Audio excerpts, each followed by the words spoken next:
Governor Palin, it's an honor to have you. I think I'm your 48th interview. Something like that. Oh, I'm honored to get to speak with you. Thank you, Mark. I'm a big fan. Well, thank you. You're not getting worn out yet? No, so far so good. This is a blast. Well, let me ask you some questions. First of all, President Obama says he probably won't read your book. Do you have a teleprompter edition for him to read, maybe? You know what? When I heard that, though, I thought, well, good. At a moment like this in history, I'd rather that he be spending his precious time reading the next fiscal year federal budget. He'd better really dig into that, start reining it in.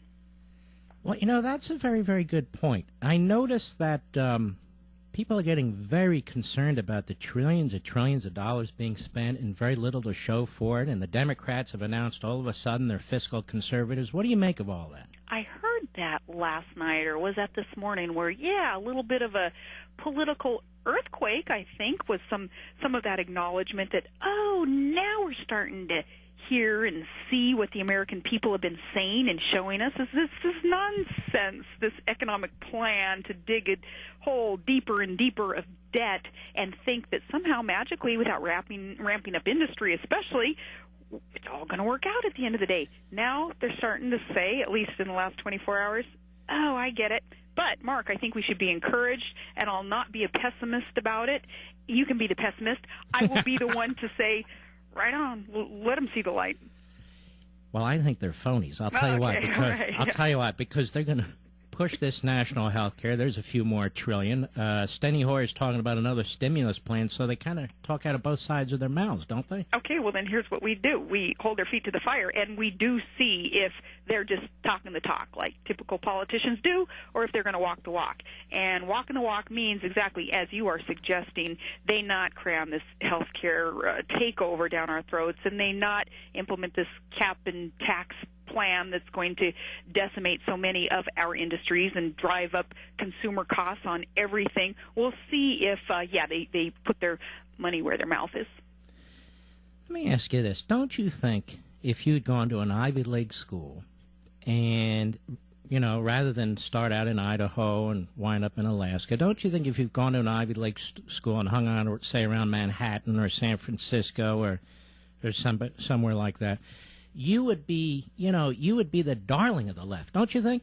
Well, I tell my dad that. I say, Dad, if you would have just given me a backpack and a passport when I was 18 years old after graduating high school and let me travel Europe and then pay for my way through it. And my dad rolls his eyes. It's like, come on, get real, get in the real world. You know what the rest of us did? We worked our butts off to get through school, and we went to where we enjoyed and could learn but could also afford. That's what I did, and I loved my years at Idaho. Now, let me ask you this. You were very prescient.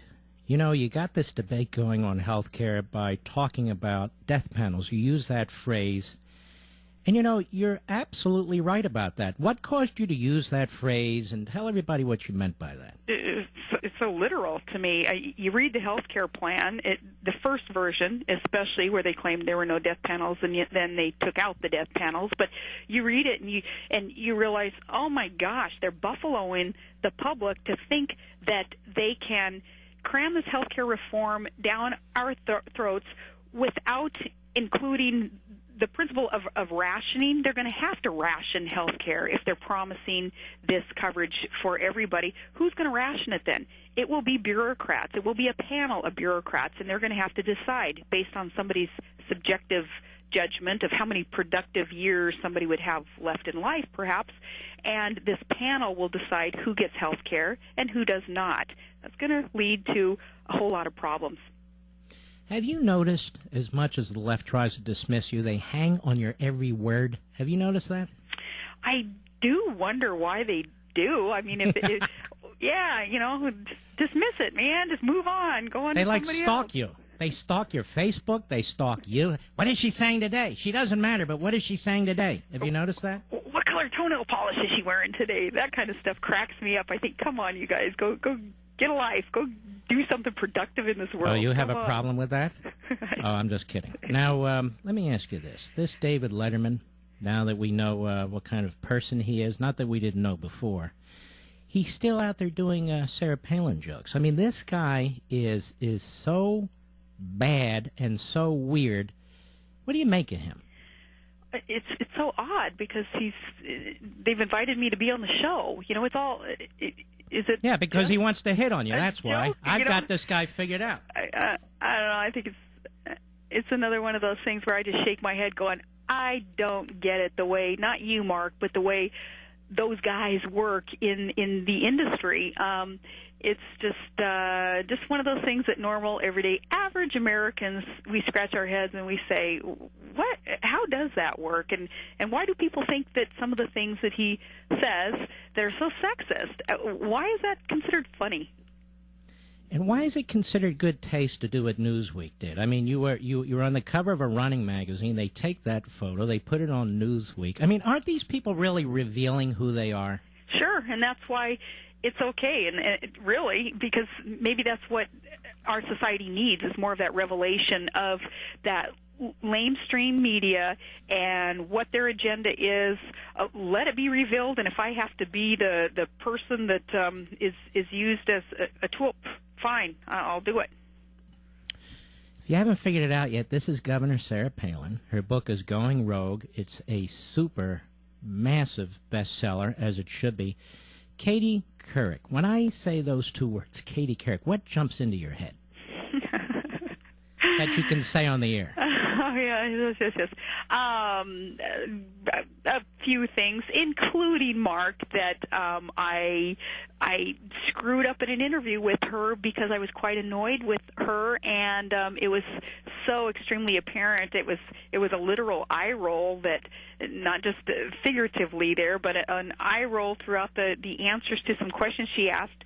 Quite annoyed that it seemed like she had no clue who I was, what my record was, what Alaska's significance is in our union, and I blew some answers because I was so annoyed with her. But actually, as I read in the book, the interview was a pretty long interview, and they really kind of edited it and focused on some of these hiccups you had in the interview. Isn't that right? I want people to read the book to read the truth about that, because it seems that some people today put so much they believe that interview was the be-all, end-all, which, of course, it wasn't. And there were hours of tape that was shot, and then CBS edited it down to whatever they wanted to show the public and tell a story in those few minutes. And they do what they're going to do. And, again, I think it's more revelation of the state of journalism today, and I think we're in a world of hurt with the state of journalism today when you consider that, for the most part, there is a sin of omission in so many of these reports. The transcript of that Katie Couric interview speaks for itself, and I included quite a bit of that in the book, and people can read it and judge it from that. Well, the truth is nobody watches that show. Nobody watches her. Nobody listens to her. When you went on there, her ratings spiked. When you left, they dropped back where they belong. Let me ask you this. Now, if you had to describe your philosophy, I hear you use the phrase common sense conservatism. What do you mean by that? I believe that history teaches us lessons, and we're idiots if we don't learn from history. I look back just as recent as the early 80s and see what Ronald Reagan did to get our economy back on the right track and to cut taxes for the job creators and boost up incentives for industry to get our economy back on really a level that could roar again. He did that. We need to plug in a solution like that today. A common sense conservative looks at history, finds out how did we screw up in our history, and how did we implement some solutions, and we go from there. And that's not just with the economy, but it's national security issues also. Again, I go back to Reagan, learning lessons from him, and so respecting the still spine that he had and that he applied to national security policies, being able to win the Cold War without firing a shot. I wish that the White House today would learn from history. That's what a common sense conservative would do.